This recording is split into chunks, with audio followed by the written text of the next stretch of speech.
E se um vilão, ao invés de ser punido pelo inferno, simplesmente o conquistasse? É exatamente essa ideia que a gente vai explorar aqui. A jornada do Griffith de Berserk pela paisagem moral do inferno de Dante, mas não como um pecador, não, como um usurpador.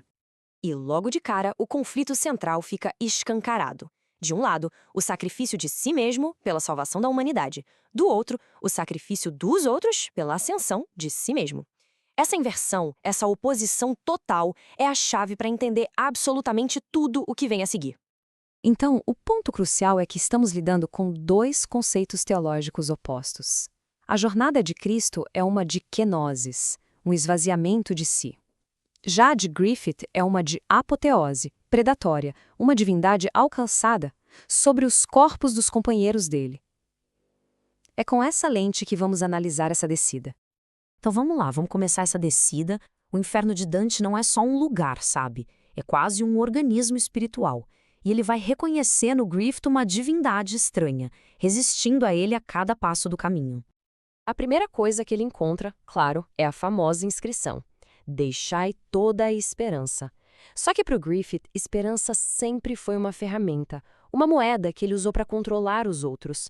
Ele não abandona a esperança, ele a traz consigo como uma arma, marcando o portão como o primeiro passo da sua conquista. Logo em seguida, ele encontra os indiferentes, aquelas almas que viveram sem mérito nem culpa. E a reação dele? Puro nojo.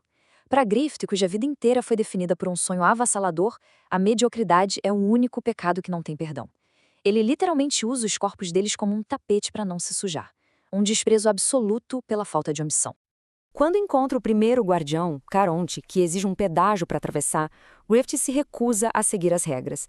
Em vez de pagar, ele simplesmente congela o rio com seu poder de manipular o espaço e atravessa. Ele não compra a passagem, ele anexa a ponte. É uma declaração de poder. E agora as coisas ficam ainda mais interessantes. Griffith vai enfrentar as principais defesas do inferno, quebrando sistematicamente as leis e os guardiões de cada círculo. No limbo, o inferno tenta uma tática diferente: a sedução. Os espíritos de grandes líderes como César o convidam para ficar, oferecendo um lugar de honra entre iguais. Mas Griffith os vê como fracassos. Os impérios deles ruíram porque eles eram mortais. O dele, construído sobre o sacrifício da própria humanidade, é eterno. Ele simplesmente os despreza. E isso nos leva a uma pergunta fundamental antes do próximo encontro.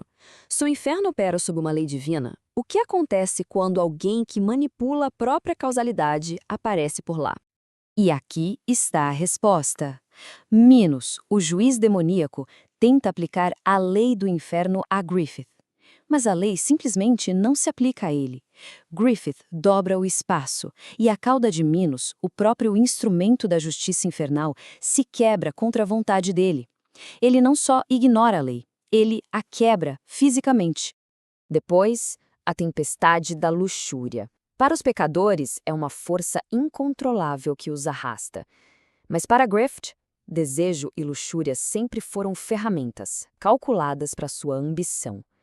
Ele não é arrastado pela tempestade. Ele abre suas asas de vento e voa através dela, mostrando seu domínio total sobre a paixão. E essa cena aqui ilustra perfeitamente a natureza dele. No círculo da gula, ele encontra Cérbero no meio da lama da sujeira. A reação de Griffith é de repulso estética. Ele, o imaculado falcão branco, se recusa a tocar na imundície. Então ele aumenta a gravidade, esmaga a besta e flutua sobre tudo, intocado, puro. Este aqui é um momento crítico. A defesa final do Alto Inferno é a Medusa, que petrifica com o olhar. Mas, como se petrifica algo que já é pedra? O coração de Griffith virou pedra no momento do eclipse. O terror da Medusa é completamente inútil contra alguém que abraçou o absoluto e se tornou imutável. Depois de quebrar as defesas do inferno, a jornada de Griffith muda. Ele não está mais lutando para passar. Agora ele viaja pelos círculos inferiores não como um pecador, mas como um rei, inspecionando as próprias ferramentas que o levaram ao poder. No rio de sangue fervente, onde os violentos são punidos, Griffith não é um deles. Ele levita sobre o sangue. Os centauros, os guardiões militares, não o veem como um prisioneiro, mas reconhecem sua aura de comandante supremo e baixam as armas. Para ele, aquele rio de sangue não é uma punição, É o combustível que alimentou seu sonho. E enquanto ele desce, montado em Gerion, a besta da fraude, ele observa as valas do 8º círculo. Cada pecado aqui, sedução, adulação, hipocrisia, engano, foi um degrau que ele usou na sua ascensão. Ele não sente pena, nem culpa. Ele sente validação. Ele está, literalmente, voando acima dos pecados que o coroaram. E a jornada nos leva ao centro do universo, ao coração do mal. É aqui que o confronto final vai transformar a conquista em uma usurpação completa. Ele pisa no Cóccito, o lago de gelo onde os traidores são punidos. O ambiente tenta congelá-lo, mas não consegue. O coração de Griffith já é uma pedra de gelo. Ele está em perfeita harmonia com este lugar. Ele não está sendo punido pela traição. Ele está em casa. No centro de tudo, ele encontra a visão de Lúcifer. E não é um rei orgulhoso, não. É uma máquina de sofrimento, passiva. 3 faces que choram e mastigam, Judas, Brutus e Cássio. É a imagem do mal impotente, preso num ciclo eterno de ódio que não leva a lugar nenhum. E aqui está o contraste final. A trindade de Lúcifer é definida por ódio, impotência e ignorância. O mal de Griffith é diferente. É focado, inteligente, impulsionado por uma ambição fria e absoluta. Ele não está ali para se juntar ao sofrimento. Ele está ali para substituí-lo por propósito. E então, acontece. Griffith não luta com Lúcifer. Ele o assimila. Ele projeta sua essência na face central, a face do ódio. A carne vermelha se transforma na máscara branca e lisa de Fento. O choro para.